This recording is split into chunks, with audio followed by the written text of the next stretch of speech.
Okay, here we are. It's Monday the 6th, and we are, I think, on the final chapter of the first prequel of Reaper and the Scribe. So let's read it. Thank you for joining me, and welcome to Hamtopia and stuff. Sparkles and health and positivity to everybody. Alright, Chapter 15. Tuesday dawned, a bright and sunny morning in both the 21st and 19th centuries. Albert had readied the paint for Alicia. Doris was washing the morning pots. Jamie had an appointment to meet his boss at the train station in 2 hours' time, and Alicia was ready, paintbrush in hand. "Okay, Albert, what do you want me to paint on the sign?" she asked. "I want to be able to remember the both of you when you return to your own time. So this is what I want you to paint. Albert Winters and daughter." "Are you sure, Albert?" queried a puzzled Alicia. "I don't think I've ever been as sure of anything in my life," Albert answered. Alicia took as much care painting Albert's new sign as she used to when she was painting her own nails, and the end result was stunning. It looked like it had been painted by a sign writer. Albert stood on the towpath and looked at his new sign, and he was indeed a happy man. "Now that is a good job, lass. I couldn't have done it better myself." "Thank you, sir," said Alicia, taking a bow. Jamie came up from the galley and jumped up onto the towpath. Looking a bit bemused by the surname on the boat, but somehow knowing it was right, he said, "Great work, sis, and an early blow for the suffragette movement. Do you fancy taking a walk to the station with me?" "Sure," answered Alicia. "Have a care, John. I don't like the looks of that nasty cloud," said Albert. The two siblings looked towards Leeds, and sure enough, there was the strange cloud formation building up in front of them. Alicia and Jamie stared at each other, knowing that they had seen this before. Again, Albert cautioned them, saying, "I don't like the look of those clouds, John. Don't be more than an hour with your magic lanterns." Again, Jamie and Alicia looked at each other with puzzled expressions, and Jamie shouted back, "We'll be back before you know it, Dad." Turning back to his sister, he said, "It's happening again, sis, and Albert is starting to forget. He thinks we are John and Alice, setting off a week ago." John began to run towards the cloud formation, still holding onto Alicia's hand. "Come on, sis. It's time to go home." The two ran as fast as their legs could carry them, and it wasn't long before they reached the place where they originally landed a week ago. "Look, Jamie, the cloud is above us," shouted Alicia. Wind was now whistling in their ears. Lightning flashes were all around them. Jamie felt his feet leave the ground as they both began to float upwards. In the 21st century, Freddie told John Watson that he had to pop out for a few minutes because there was something that he had to sort out at the bank. He grabbed his jacket and picked up an envelope, saying, "Alice will be out in a minute. She's just finishing dressing." With that, he was off on his financial business. Alice came into the room, fastening her blouse, and saw John staring out of the window. "What are you looking at?" she asked. "It's a strange cloud in the sky. Come and see." John opened the balcony doors, and his sister joined him. They both stepped out onto the balcony, and Alice let out a scream as the cloud engulfed them. "Freddie!" Again, John and Alice realized they were not alone in the vortex. Jamie and Alicia noticed the same thing, and the two pairs of siblings passed by each other again. Seconds later, John and Alice were on the towpath, and Jamie and Alicia stood on the balcony. Both pairs of them were on the right side of the canal, and time. The vortex disappeared, leaving the two sets of siblings looking at each other in an awkward silence. "From here on in, I want to be called Alice." Her brother smiled and threw his arms around her, squeezing her tightly. On the other side of the canal, John and Alice found themselves sitting on the ground in their old clothes. They both looked at each other, and John said, "We are back home." Alice looked at him with tears in her eyes and whispered, "I didn't get to say goodbye to Freddie." "That's a good thing. We have our lives to live in the here and now, and you are here.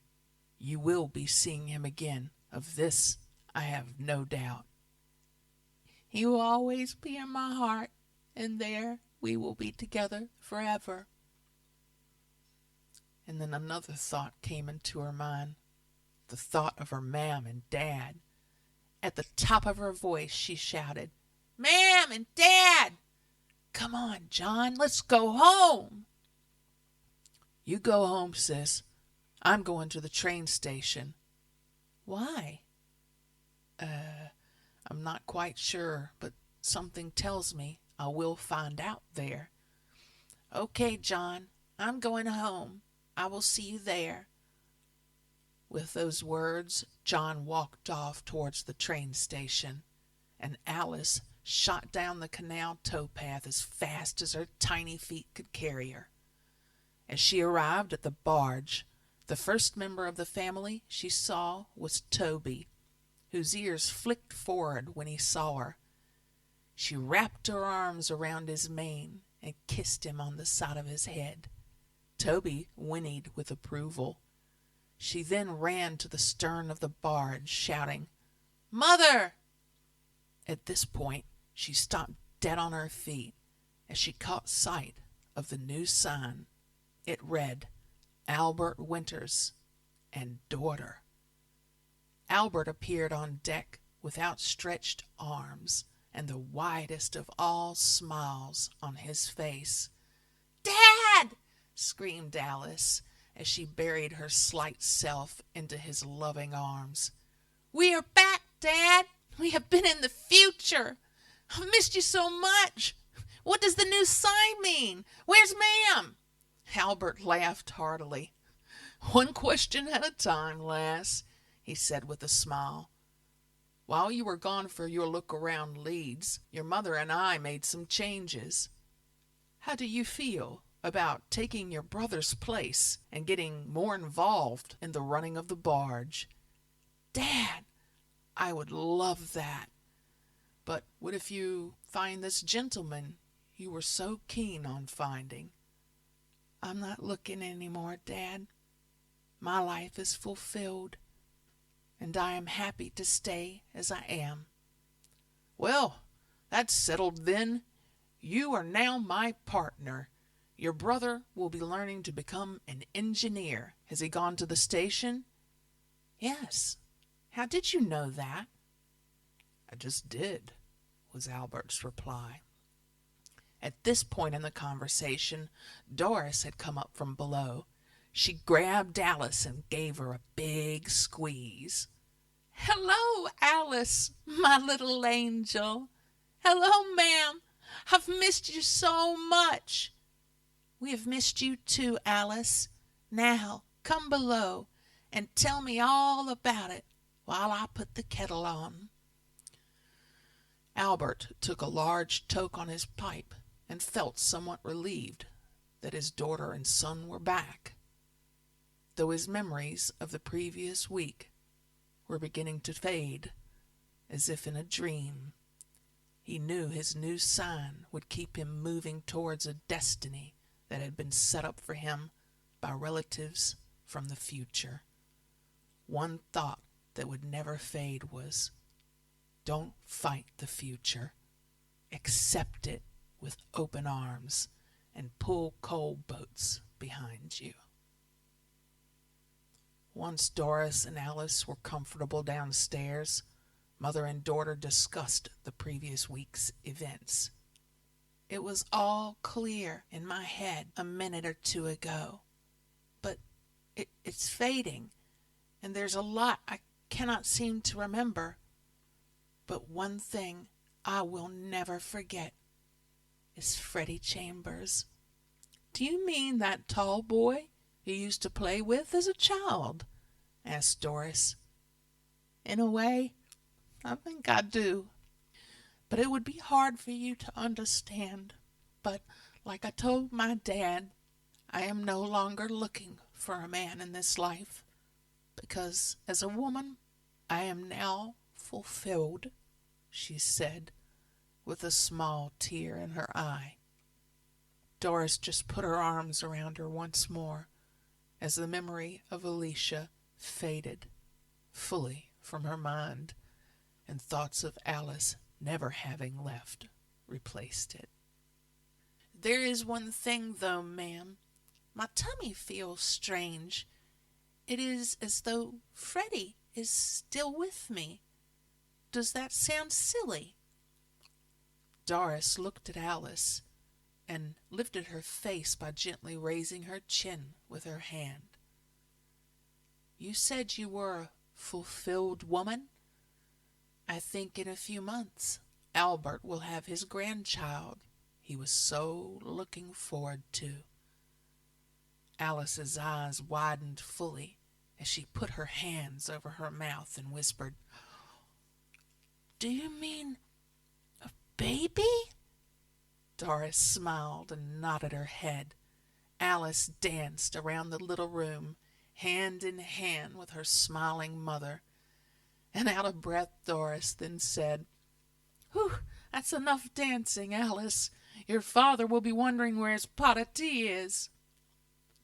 Alice took her father his mug of tea, her memory of the past week fading with every step she took. By the time she had reached her father, all that was left was Freddie Chambers, the knowledge that his baby was growing inside of her, and that one day they would reunite. Along the towpath, a woman came walking down holding a baby. As she reached the boat, she stopped and looked at Alice. She beckoned Alice towards her. She then took hold of Alice's hand and said, I was given this ring by an angel, and my fortune is changed. I want to pass it on to you. I don't want you to ask why. It's the only thing that I can do for you. Please accept it. I hope it will help you like it helped me. Alice said, Thank you, and placed the ring on her finger. She said to the woman, I will keep it forever. With that, the woman smiled and went on her way, never to be seen again. John by now had arrived at the station and walked up to a well-dressed man. Taking off his flat cap, he said, I am here, sir. Indeed you are, my young apprentice. I have just arrived myself, and so has what I have brought you here to see. Both men walked up to the track, and there stood one of the latest steam locomotives to arrive in Leeds from the Stephenson's works in the northeast. Now, what do you think of that, lad? Asked the engineer. I have never seen the likes of it, sir. Will we be building this type of locomotive? This is for passenger trains. The type of locomotives I've designed are for industry, for moving coal and iron ore around. I see. Do you think canal barges will ever have engines, sir? A small amount already do, my curious fellow, but only by the forward-thinking canal boat owners. The rest, I'm afraid, will not be able to compete with railway once it grows.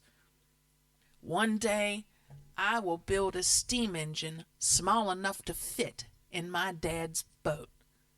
An ambitious statement, young man. One that you will have to complete a full 5-year apprenticeship to fulfill. It's something that I am greatly looking forward to, sir. Excellent. This country rules the world with engineering. If we are going to stay that way, we need hungry young men like you taking part in the game. By the way, I noticed this morning at the office, I seem not to have taken note of your surname. Winters, sir. My name is John Winters. John Winters' mind was racing, full of everything Freddie Chambers, Lee Coates, and Bob Jones had taught him. Also fixed firmly in his mind was everything that Jamie had learned in his stead. John Winters was a 19th century surfer on the crest of an industrial wave, and he loved it. He had seen a glimpse into the future, and now it was time to make that future happen. After a close inspection of the new locomotive, the two men went back to the factory, and John's apprenticeship began. After what had seemed a very long day, his proper first day at work was finally over, and he returned to the barge. "Now then, lad, did you have a good day at work?" inquired Albert. "Yes, Dad, another good day." "So, you have your first week behind you. Well done."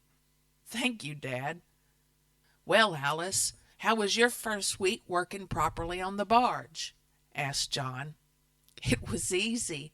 I did it a lot better than you did," she said, sticking out her tongue. "Oh, you did you? Well, I could tell you this. You didn't get dirty enough. Come here," he said, rubbing his hands in the coals and chasing after her, first onto the deck and then down the towpath with his arms outstretched and his sister screaming and running away. In the year 2013, Alicia, holding Jamie's hand, stepped into the penthouse, and she could not believe the size of it. With a hearty laugh, she said, "All this space for one person." She then looked at her hand, and there, back on her finger, was the ring she gave the little woman in rags with the baby. She began to cry. "Come on, sis. It's okay. Do you remember everything that took place over the last week?" "Every last detail. And the memory is getting stronger and stronger in my mind," she sobbed. "Good. So have I. I need to get to my place as soon as possible." "You go, Jamie. I have an awful lot to think about. I'll be fine," she said, kissing him on his cheek, and then they both parted. In his excitement, Jamie didn't wait for the elevator. He ran straight down the stairs. He burst out of the door and straight into Freddie Chambers, knocking him over and sending papers flying everywhere. "Freddie!" shouted Jamie. "Just the man I wanted to see! Come on! We have work to do!" "What? Jamie! You're back! Hello, mate! I got some news for you. There's someone I want you to meet. Come on, she's upstairs." There's no one upstairs, Freddie, except for Alicia.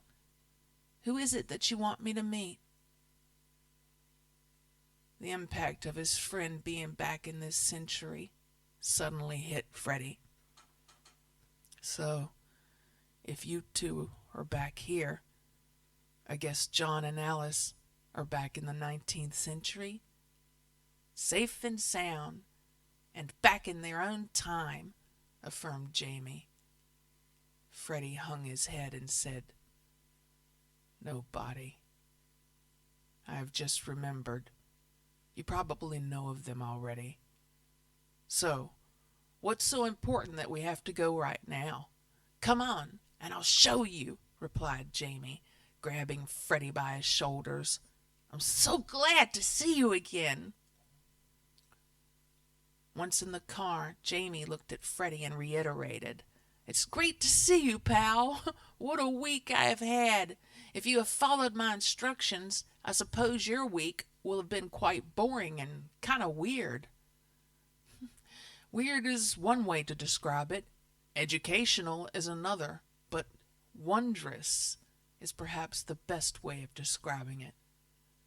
I don't suppose you got the chance to leave the wicked bitch of the West back there, did you? "Do you know, I think I did," said Jamie. "Well, what's that thing is up in the penthouse?" Freddie asked. "I don't think you are ready for who came back with me," remarked Jamie with a smile. "So you have spent the last week in 1849, to be exact," interrupted Jamie. "Wow, right where you wanted to be," said Freddie. "Not quite. 50 years earlier, and I might have met Matthew Murray. There must have been a reason for you to be there at that time." "Indeed there was, and although I gained from being there, I do believe the trip was for Alicia and John Winters." "You mean John Watson?" corrected Freddie. "That's the thing. His father changed their name by 19th century depot." "What's that?" "He had Alicia change the 2 name boards on the side of his boat to Albert Winters and daughter." "Whoa, wait a minute. That means you have changed history. That means that Albert and Doris Watson are your direct relatives and the start of your father's business." "I suppose we have. I hope you didn't show our Victorian friends anything about our world," said Jamie, quickly changing the subject. No, I kept them indoors, most of the time," replied Freddie. "Most of the time?" repeated Jamie, raising an eyebrow. "Well, you know, I may have taken them to the odd museum or two. I only let them see things from their own time." "And how did they get to these museums, Freddie?" "Well, taxis, that sort of thing." "Taxis? And buses? Freddie! Maybe the odd train to York." "Train to York?" "Jamie, you are repeating my words." "I don't believe this. My instructions were simple. Don't let them see anything, and interact with them only when you have to. Yes, I know. And believe me, I did warn them about the space-time continuum and all of that. But of course they hadn't seen Back to the Future. Also may have inadvertently... You may have inadvertently... What, Freddie? I may have, or rather you could say, I sort of fell in love with and married Alice." The car screeched to a halt. "Fallen in love and married Alice?" "You're doing that repeating my words thing again, Jamie. Did you know, with her?" "Well, oh my God! What if you have made her pregnant?" I don't think I did, because there were physical differences between us that caused a slight problem." "No, Stop there. I don't want the sordid details. But Freddie, damn, what were you thinking? Well, that's charming, coming from the man who went back in time and changed something to make himself rich. That is not how it happened, Freddie, and you know it. Let's stop this and hope we both haven't caused too much damage to the space-time continuum. Okay, Doc. It's all getting a bit too heavy, said Freddie with a smile. The two friends pulled up outside what was going to be the best preserved railway in the world and exited the car. On entering the main building, they both quickly went downstairs to the cellar. The white brick was on the floor where Freddie left it the week before. Let's move those 4 bricks below the hole left by that brick that you took out, said Jamie. Okay, said Freddie, picking up the hammer and chisel, beginning to tap away at the bricks. Sure enough, the tin box was there. Jamie quickly opened it, and the plans were still inside. Wow! These are plans for our loco! I know, said Jamie with a smug smile. How did you manage this? Asked Freddie. I got a job for John, an apprenticeship, in this very factory. I thought this was a station, remarked Freddie. So did I, but originally it was a factory that made industrial locomotives, including ours. Wait until you see what is behind that wall and under these stone floor slabs. What? Asked Freddie eagerly. All the casts that we need for replacement parts for our engine. Oh, well done, you, said Freddie. Let's just see if these slabs will lift. At that point, someone came in upstairs. Jamie climbed up the ladder, closely followed by Freddie. Hello, Lee. What brings you here? Asked Jamie. 2 Victorians and a shaggy dog story about Mennonites? Turning to Freddie, Jamie asked, Can you throw some light on this? Well, I may have let John work with Lee for a while. I thought it might keep his mind off of modern things if I surrounded him with Victorian machinery, said an uneasy Freddie. Actually, that may help in his development of becoming an engineer, said Jamie. Somebody explain this to me, or there is no more using my workrooms and lathes, interrupted Lee. You may change your mind about that when you see what we have discovered downstairs, said Freddie. All 3 men trundled down the ladder. I was about to lift these stones to see what lies underneath them. The thing is, I already know, said Jamie. What? Let me guess. Some old, used, worn-out molds? Offered Lee sarcastically. On the contrary, my dear fellow, what we have here is brand spanking new, never used moldings for the very engine we own. Lee Coates looked on in disbelief as Freddie lifted the first stone with a crowbar and the first molding was uncovered. How could you have known that? There's moss all around it. That stone hasn't been moved for years. Holy, I know much more than that. Concealed within the wall behind me is a furnace, also never used. How can this be? Lee asked. Lee, I need you to open your mind and listen to what I have to say. I was standing in this very room the day before yesterday, in the year 1849. Jamie looked at Lee and saw the turmoil and confusion in his face. Turning to Freddie, he said, Fancy a pint, you two? I will explain everything. I don't mind if we do, mystery boy.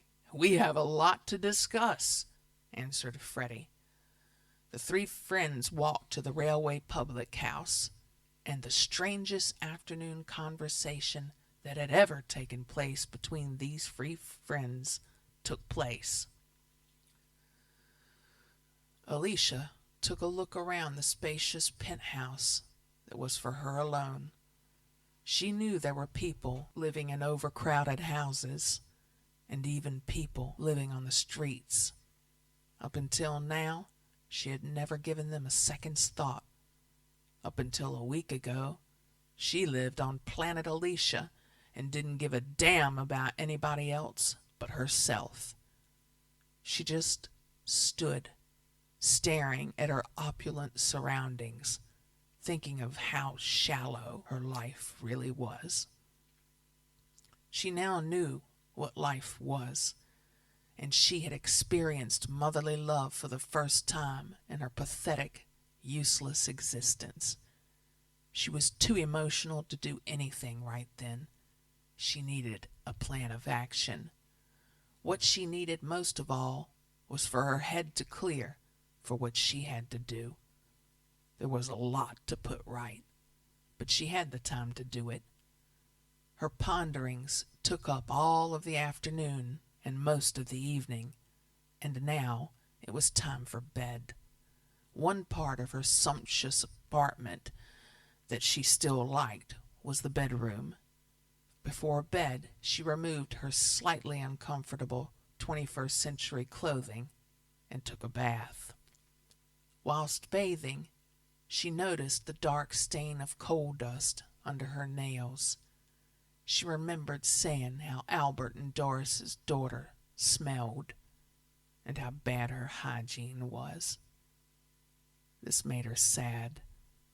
It was yet another reminder of her old, shallow self. However, that thought was replaced by the thought of someone who had never seen a proper bath, being able to luxuriate in this one for a week, and that brought a smile back to her lips. As 1 hour slowly drifted into another, Alicia Winter's mind still could not allow her the sleep she so desperately wanted.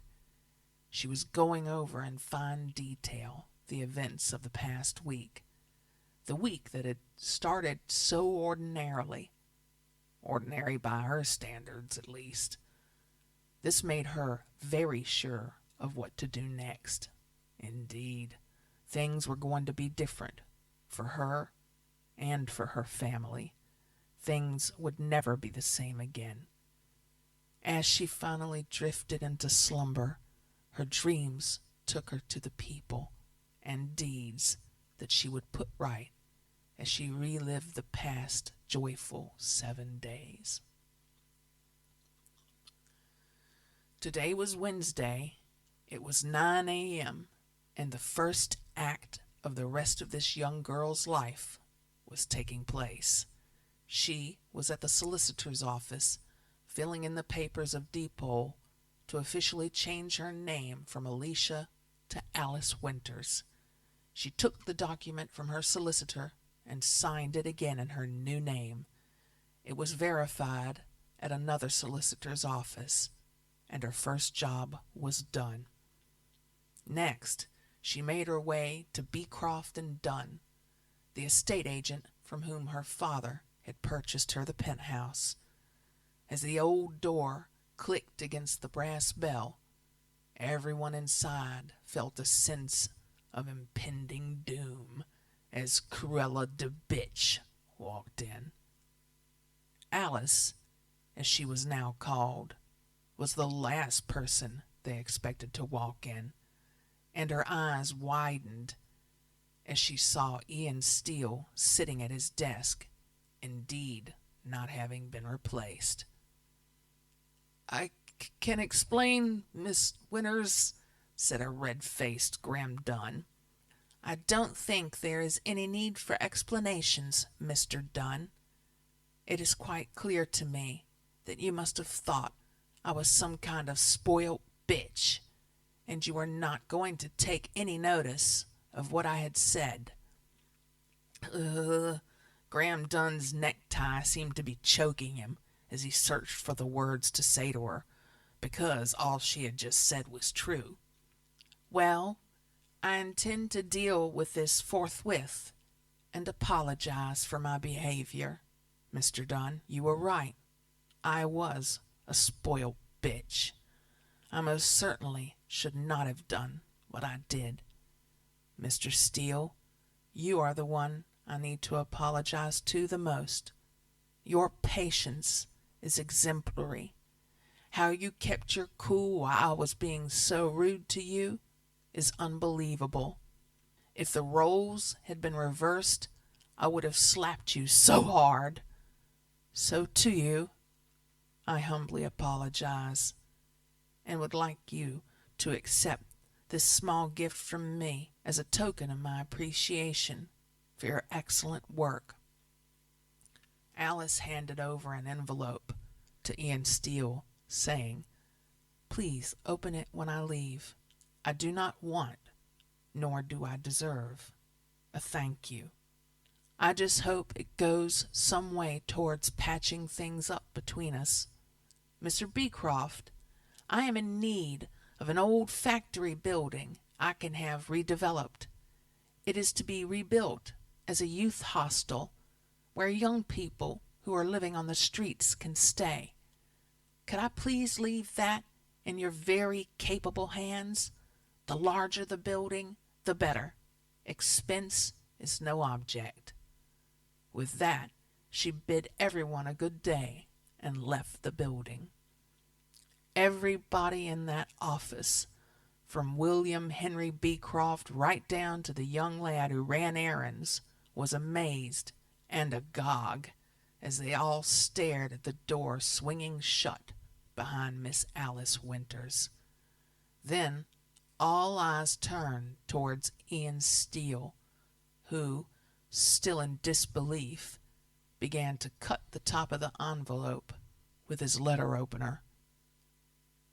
It's a car log book and a set of keys for a Mercedes-Benz SLS class.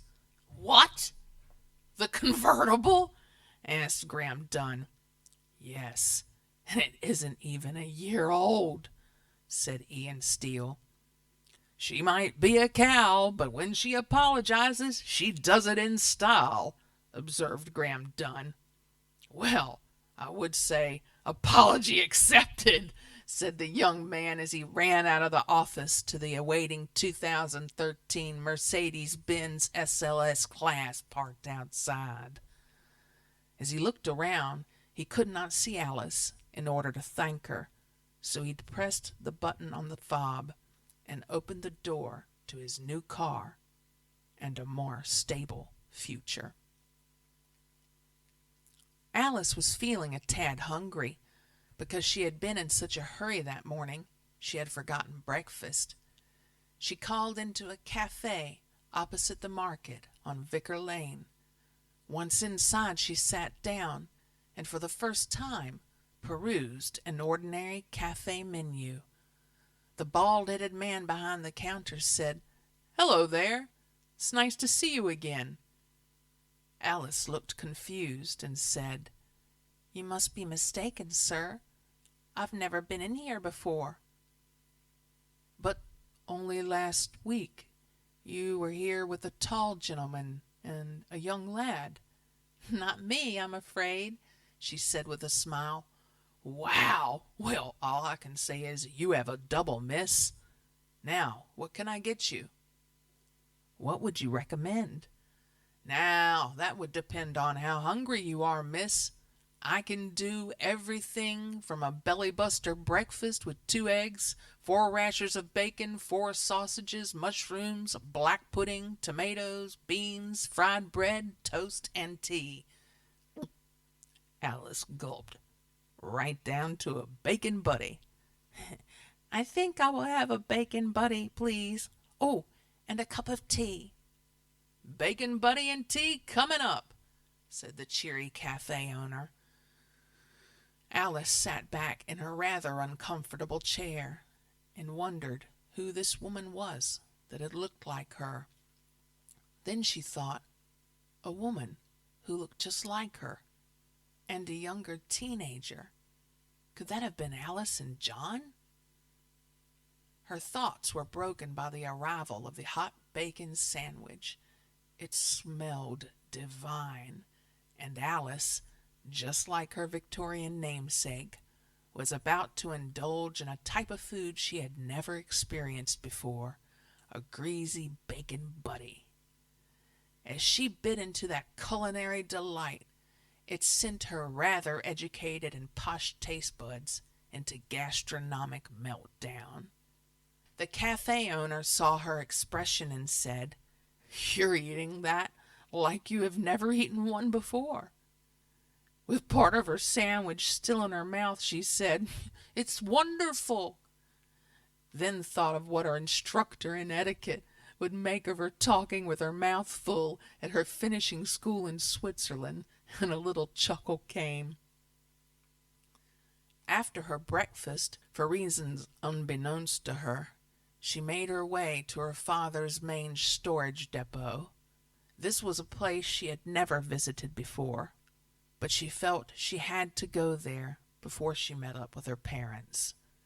As she walked through the gates and into the main area of the depot, a large articulated wagon pulled into the yard.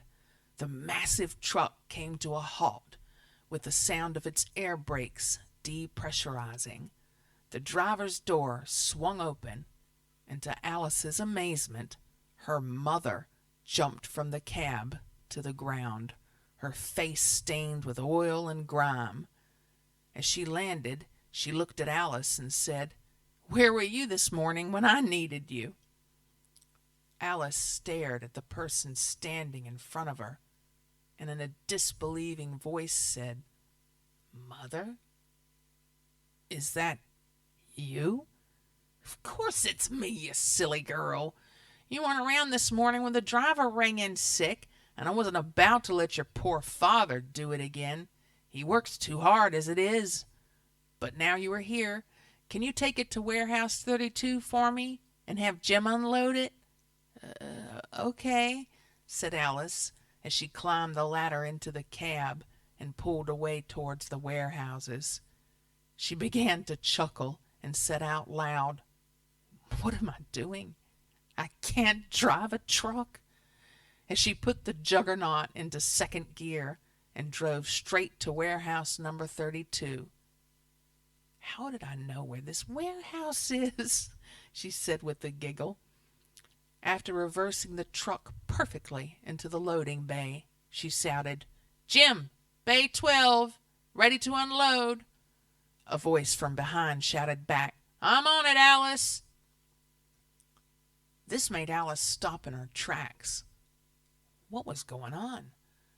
"My mother is dirty and has just brought in a delivery.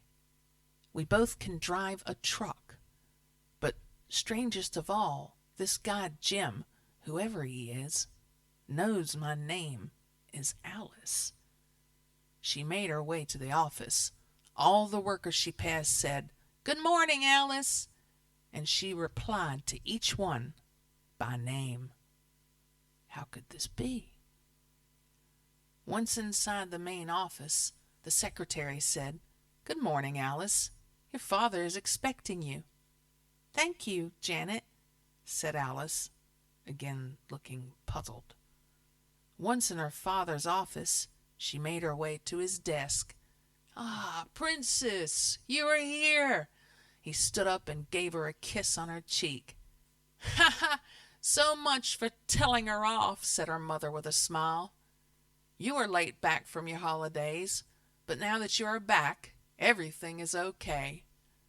"Well, are you going to tell her, or shall I?" said Alice's mother. "We have decided that I should hang my boots up. It's time for me to retire. So you are now going to be number one around here. You have proven yourself again and again that you can do the job. So if you want the position, it's yours." Well, this isn't going as I had thought, but hell yeah! Another blow for the suffragettes, said Alice. Suffragettes? Repeated her father. It doesn't matter. So, what will you two do in your retirement? She asked. Well, obviously your mother will be spending even more time helping Jamie with his train set. Preserved railway, interrupted his wife and daughter together. You know what those two are like. Thick as thieves. Always have been. Alice bit her lip in disbelief, trying to hold back laughter at what she had just heard. I will finally get to write about the firm's history, right back to old Albert, to whom we all owe a great deal of gratitude. Some of us more than you will ever know, Dad. I might be able to help you with that, offered Alice with a wry smile. But for now, I have one or two things to do, so I shall ask the boss if it's okay for me to go. Hey, wait a minute. I am the boss. Yes, I can go. Thank me very much. I'll catch you all later at home. With that, Alice took a taxi to her brother's railway. As soon as she arrived, she ran towards the now near-finished station. A little further down the line was the old building, where she found Jamie. Jamie, you won't believe it. Our mother is normal. She can drive a truck. I can drive a truck. Our dad... Alice, calm down, interrupted Jamie. And that's another thing. Everybody knows that my name is Alice now, and I only changed it this morning. You're not the only one, sis. Look around you. This place was like it was when I left it a week ago when I got back. But as soon as Freddie and I took the plans out of the wall that I had hidden there, and we were at the pub, things began to alter. When I got back from the pub, I found it like this. Jamie showed Alice around the almost rebuilt railway. He took her down into the cellar and showed her where he had removed the white brick. This is how I got the plans for the engine and the notes on where everything was back into this century. But most of all, this note is how I told Freddie to go to your penthouse and look after John and Alice. After chatting with Freddie at the pub, I got the impression that John would have stepped straight into my shoes at the factory. Also, I think Freddie was quite sweet on Alice. Oh, Freddie. I better go and try to make my peace with him. Where is he? I don't really know. He had some bad news today and eventually just wanted to be alone. Okay, then. I'll see you later. I need to think about all of this. Okay, sis, said Jamie. The two siblings embraced each other. Alice walked away, trying to work out what had happened. Had she and her brother caused an alternative future for themselves? Had they really been time traveling? Then came the thought of what good she could start doing with her endless millions. That brought a smile to her face. She looked up and saw the Leedsminster clock tower. She walked through the gates and into the churchyard and began to peruse the graves, remembering her awful comment just a week earlier. She came across a young man kneeling at a grave. She felt sad for him and looked at the gravestone.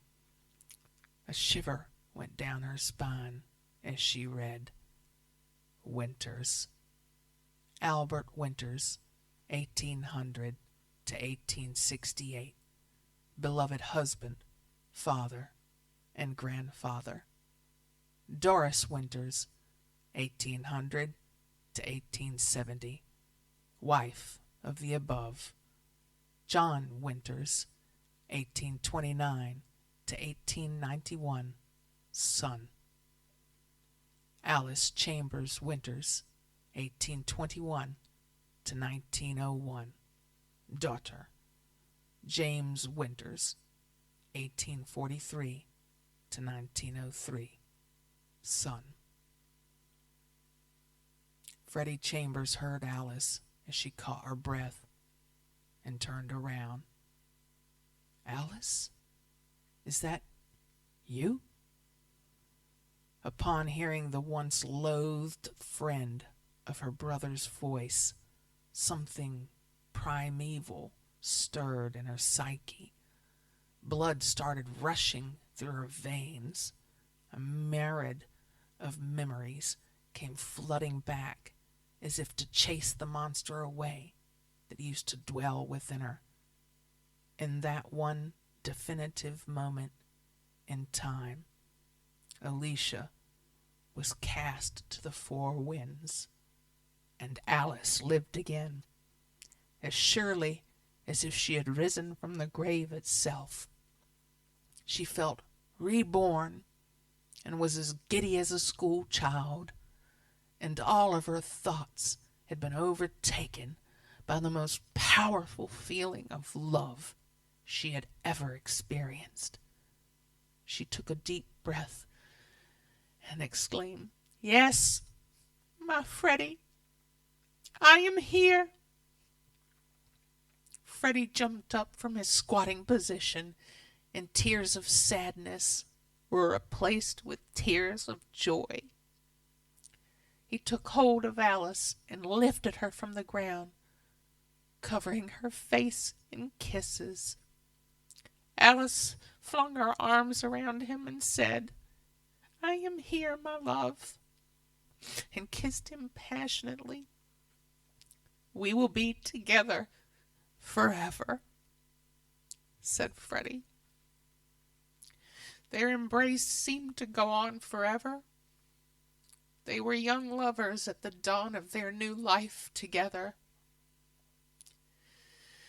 As they walked away from the grave, arm in arm, 5 ghostly figures: Albert, Doris, their 2 sons, John and James, and a smiling Alice, were left behind, looking on, all of them happy about the outcome of a switch in time.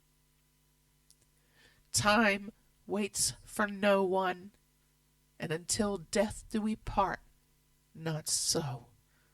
If your love is strong enough, you will meet again and find that time as was is as time is now, is as time will be.